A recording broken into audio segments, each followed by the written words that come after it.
ہر شے کو بدعت بدعت نہ بناؤ۔ ام سلمہ سے آپ نے فرمایا ام سلمہ آج ایک فرشتہ ملنے آ رہا ہے بہت خاص، کسی کو دروازے کسی کو اندر نہیں آنے دینا۔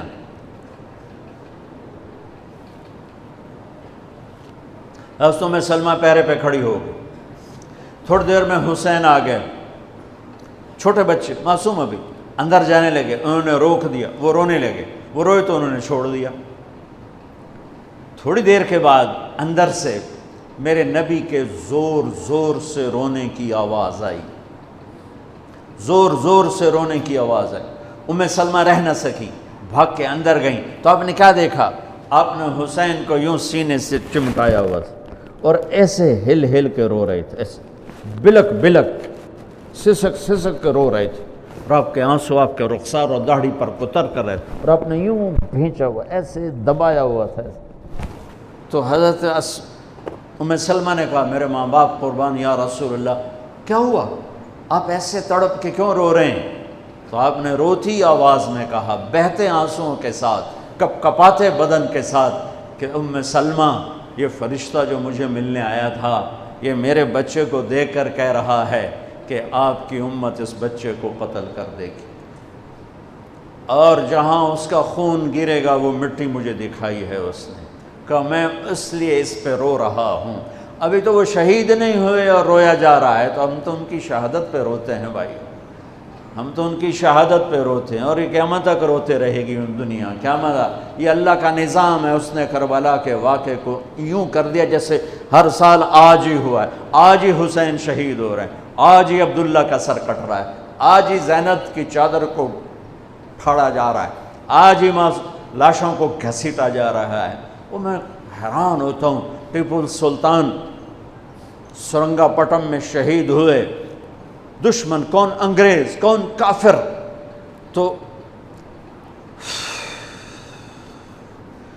برطانوی لشکر نے ان کو توپوں کی سلامی دے کر دفن کیا اور عزت و احترام کے ساتھ دفن کیا، اور میرے نبی کے نواسے کی لاش کو ان کم بختوں نے کفن بھی نہ پہنانے دیا، جنازہ بھی نہ پڑھنے دیا، دفن بھی نہیں کرنے دیا۔ اگلے دن بنو اسد کے بارے میں پتہ چلا عمر بن سعد کو، تو راتوں کہ وہ ان کو دفنانے والے ہیں، تو راتوں رات ان کو بغیر جنازوں کے مٹی میں دبا دیا اور اوپر پانی چھوڑ دیا کہ کوئی پتہ ہی نہ چلے حسین کی لاش۔ بنو اسد کا بوڑھا آیا، اگلے جب پانی خشک ہو گیا وہ آیا اور اس نے مٹی اٹھا اٹھا کے سونگنا شروع کیا، سبحان اللہ، سونگ رہا ہے سونگ رہا ہے سونگ رہا ہے۔ ایک جگہ کی مٹی اٹھا کے سونگا تو اس میں جنت کی خوشبو تھی، تو تڑپ کے بولا یہ میرے نبی کے نواسے کی قبر ہے، یہ میرے نبی کے نواسے کی مٹی ہے، کہ وہ جنت کے سردار تھے تو قبر بھی جنت کی خوشبو پھیلا رہی ہے اس کی، حالانکہ بن دیکھی بات ہے، کیونکہ انہوں نے راتوں رات ان کو دبا دیا کہ ان کا جنازہ بھی نہ ہو، لعنت ہو ان کی قبروں پر، ان کی ہڈیوں پر، ان کی روحوں پر، ان کی مٹی پر، ان کے خاک پر۔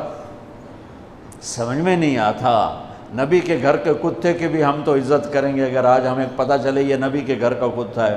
ان کم بختوں کے سامنے نبی کے نواسے کھڑے تھے، نبی کی نواسیاں تھیں اور نبی کی اولاد تھی، اور ان کے دل ایسے پتھر، آنکھیں ایسی اندھی، کان ایسے بہرے کہ انہوں نے ایسے تلوار چلائی جیسے سامنے کوئی رومی لشکر کھڑا ہو، یا جیسے سامنے کوئی فارسی لشکر کھڑا ہو۔ اتنے عظیم ہستیاں، میں کہاں سے بیان کروں؟ یہ وہ نسب ہے جس کو اللہ آدم تک محفوظ رکھے ہوئے ہے، اور میرے نبی نے فرمایا کل سبب منقطع الى يوم كل نسب وسبب منقطع الى يوم القيامة الا نسبي وسببي وسأبلها ببلالها۔ قیامت کے دن ہر رشتہ ٹوٹ جائے گا، ہر ناطہ ٹوٹ جائے گا، ہر سبب ٹوٹ جائے گا، لیکن میری آل کے ساتھ رشتہ باقی رہے گا، نسب کا رشتہ باقی رہے گا، سبب باقی رہے گا۔ میں اپنی اولاد کو پانی پلاؤں گا، میں نے اپنی اولاد کی سفارش کروں گا۔ اس لیے میرے بھائیوں، ویسے تو کسی کے عیب نہ دیکھو، کسی کی برائی نہ دیکھو، پر سادات کی برائی، وہ شیعہ ہو، وہ سنی ہو، وہ بریلوی ہو، وہ اہل حدیث ہو، جو بھی ہو، وہ اگر میرے نبی کی اولاد ہے تو ان کے پاؤں چومو، ان کے ہاتھ چومو، ان کا ماتھا چومو۔ یہ اللہ کے محبوب ہیں، اللہ کے پیارے ہیں۔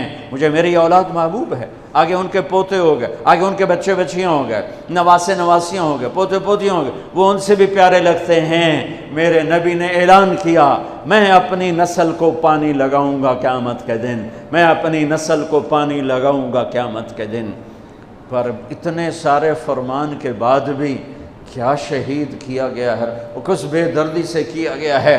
یہ تو میں تو نسب بتا رہا ہوں۔ پھر اللہ نے پیدائش، سب سے پہلے حسن پیدا ہوئے۔ آپ نے حضرت علی سے پوچھا کیا نام رکھا ہے؟ کہا جی حرب، جنگجو۔ آپ نے کہا نہیں، اس کا نام ہے حسن۔ پھر 10 مہینے بعد حسین پیدا ہوئے۔ آپ نے فرمایا کیا نام رکھا ہے؟ کہا جی حرب۔ کہا نہیں، حسین۔ پھر آپ نے فرمایا یہ 2 نام میرے اللہ نے آج تک کسی کے نہیں رکھے، سے پہلی دفعہ میرے بچوں کے نام رکھے جا رہے ہیں، حسن اور حسین۔ پھر آپ نے ان کو گڑتی دی، اپنا لعاب، اپنا حسن کو بھی حسین کو، دونوں کو اپنا لعاب نکالا اور حسین کے منہ میں ڈالا۔ اور ایک ہفتے دونوں کے ساتھ یہ کیا، ہفتے کے بعد بال منڈائے، عقیقہ 2 چھترے ذبح کیے حسن کے لیے بھی، 2 چھترے ذبح کیے حسین کے لیے بھی، عقیقہ فرمایا، گود کھلایا، حسن کو اٹھایا، انہوں نے پیشاب کر دیا، اب ہلے نہیں۔ مجھے نہیں یاد کہ میں نے اپنے بچوں کو چھوٹی عمر میں اٹھایا ہو اور اس نے پیشاب شروع کیا ہو اور میں نے اسے بٹھائے رکھا ہو، میں فوراً اٹھا کے ادھر، یا میں نے پتہ لگا پیشاب کر رہا، میں چاہتے اتھے باہر چھڑیا۔ لیکن میرے نبی نے، حسن نے بھی کیا، حسین نے بھی کیا۔ اور حضرت حسن کا تو واضح تھا، آپ یوں لیٹے ہوئے تھے، آپ کا پیٹ سے کپڑا ہٹا ہوا تھا، اور حسن آپ کے پیٹ پر بیٹھے تھے، تو ان کا جو پیشاب ہوا تو سیدھا آپ کی ناف میں گیا۔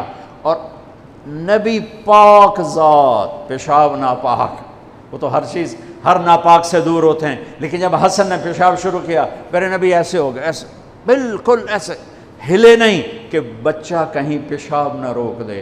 جب پورا پیشاب کر دیا، پھر آپ اٹھے اور نواسے کو بٹھایا اور جا کر پانی اپنے اوپر بہایا اور صاف کیا۔ یہ تو لاڈ لڈائے میرے نبی نے اپنے نواسوں کو۔ ابو ہریرہ فرماتے ہیں میری آنکھوں نے دیکھا، میرے کانوں نے سنا، آپ کبھی حسن کبھی حسین اینا پیراں تے کھڑا کی تو ہے، ہاتھ این نپے تے جھولا جھلا رہے ہیں اور کہہ رہے ہیں پہاڑی پہ چڑھ بچے، پہاڑی کے لیے اتے آ، ان کو یوں اوپر لا رہے ہیں، یہاں لائے، پھر یہاں لائے، پھر یہاں لائے، پھر یہاں لائے، پھر یوں ہو گئے،